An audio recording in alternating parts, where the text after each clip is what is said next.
साश्टींतलो western bypass स्टिल्साचेर जावचो म्हूण नुवें सेरावली फातोड्डा तशेंच बाणालकार मागताले, पूण गोवोरमेंटान फकत फातोड्डा एरियान हो वेस्टर्न बायपास स्टिल्साचेर बांदपाचो केला.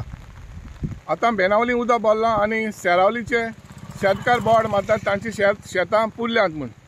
आयज ते पंचायतीन सरपंचाक मेळोन गेले आनी तांणी डिमांड केला जाता जाल्यार आतां बेनावली जो उरला तो वेस्टर्न बायपास स्टिल्साचेर जावचो म्हूण. हांव आतां सेरावली आसा आनी हांगासर आमकां फाटल्यान दिश्टी पडटा ही नवीच बांदलेली साबवे उदकांत बुडोन आसा. वेस्टर्न बायपासाक लागून जे शेतान माती घातल्या ताका लागून हो हुंवार भरला आनी आमकां दिश्टी पडटा हो हुंवराचें उदक हे साबवेन भितर येयलां आनी लोकांक ही साबवे यूज करूंक मेळना. प्रुडंट मिडिया खातीर सेरावली सावन साबवे डेस. Subscribe Prudent social media channel and press bell icon for latest notifications.